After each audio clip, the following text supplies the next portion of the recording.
been more than 16 minutes into space, and now we were going to the moon.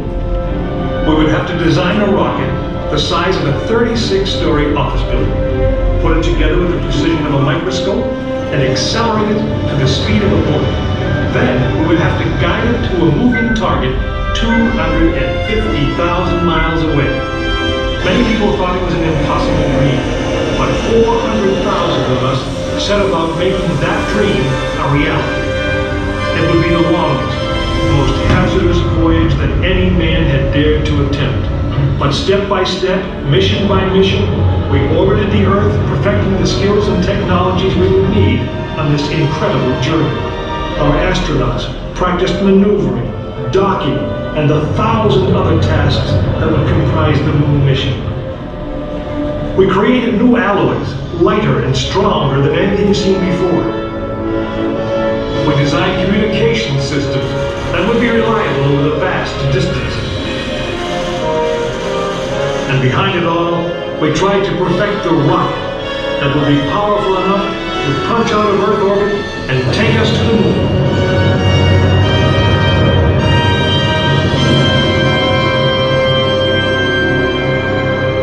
One day, however, the dream of flying to the moon almost slipped away. It was January 27th, 1967.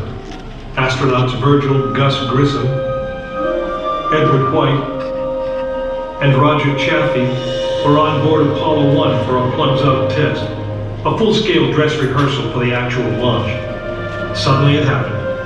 There was a fire in the capsule. 3 men, whose lives had been in our hands, were lost.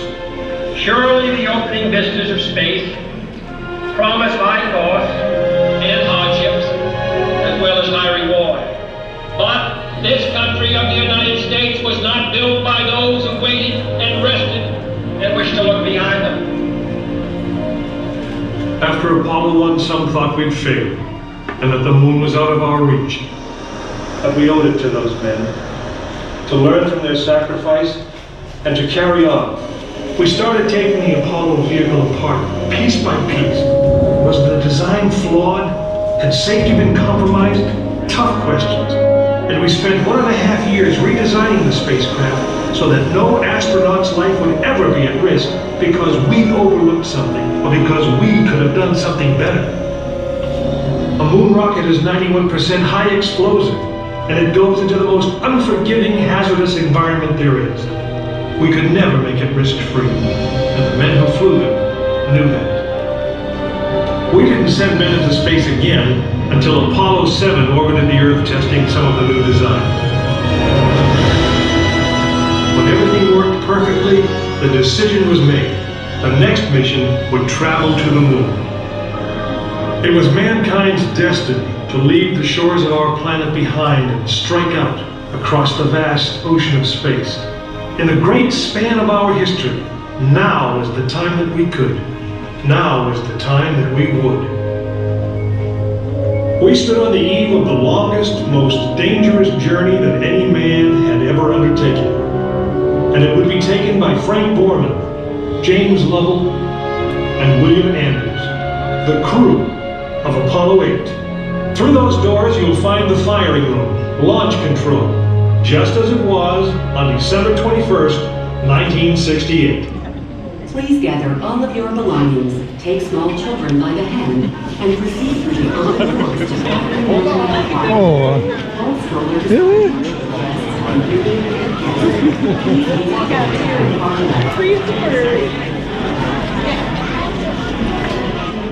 wheelchairs and viewing facilities. Please be seated in the front row.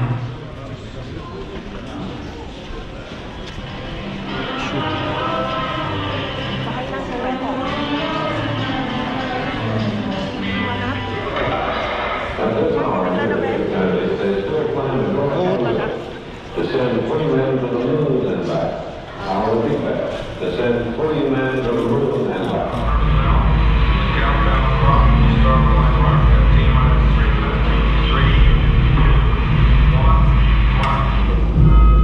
This is launch control. T-minus 3 minutes and counting. We've completed our communications checks with the Apollo 8 astronauts in the cabin, and the communications are go.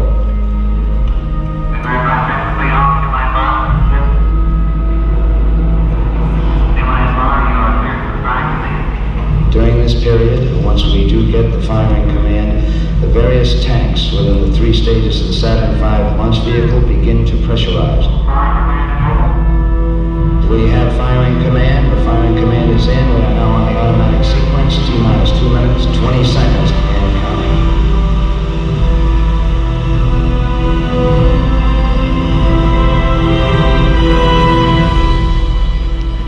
Our status board indicates that all aspects are ready. Instrument unit is ready, spacecraft ready, final check of the emergency detection system, that ready light also on. First stage preparations are completed. All systems are A-OK. Okay, keep going. We're on. Ready to go to Cronkite. Stand by, Walter.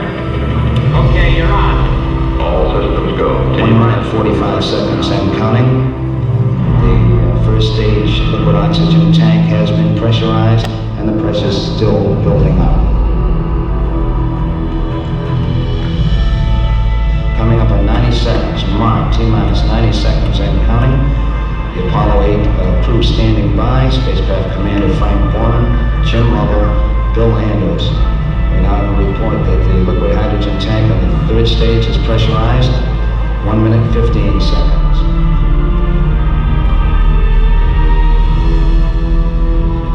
All 3rd stage propellants pressurized at this time as we come up on the 60-second mark on a flight to the moon.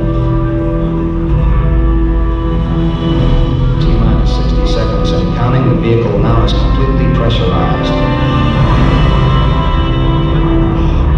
We're coming up on a power transfer shortly.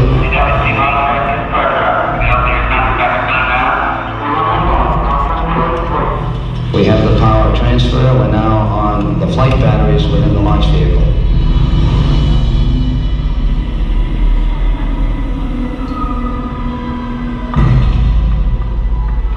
Final reports coming from Frank Borman at this time. Final look at the switch list aboard the spacecraft. 20 seconds, all aspects. We are still go at this time. T-minus 15, 14, 13, 12, 11, 10, 9. The repetition sequence start. The engines are on. 4, 3.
successfully orbited the moon, and the astronauts returned safely to the Earth. I know. I'm Jim Lovell, and I was one of the crew of this spacecraft, Apollo 8. We were the first men to see the surface of the moon from just a few miles away. But it was the hundreds of thousands of men and women who worked in that team, and the millions of people who supported the mission that really made it possible. That way, I guess, we all went to the moon. Now, on the other side of those doors, you'll find an actual Saturn V moon rocket. It's still the most powerful, the most complex machine ever built. And I guess it's the only one that can take you to another planet. I actually got to fly one on a second flight to the moon called Apollo 13. But that's another story.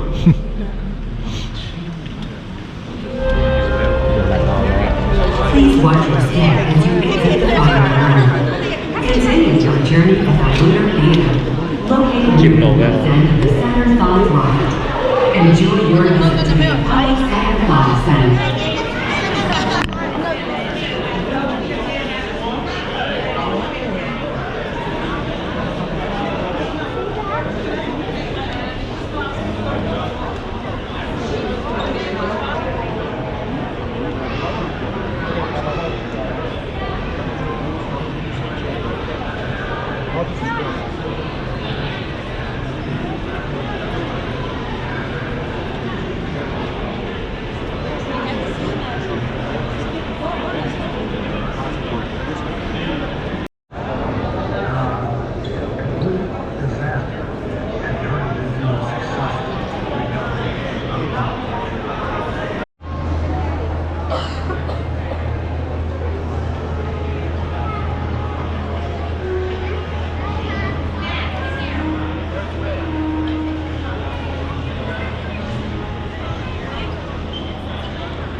Ja, irgendwann fällt das ab. Ich glaube, mit der zweiten Stufe wird das dann.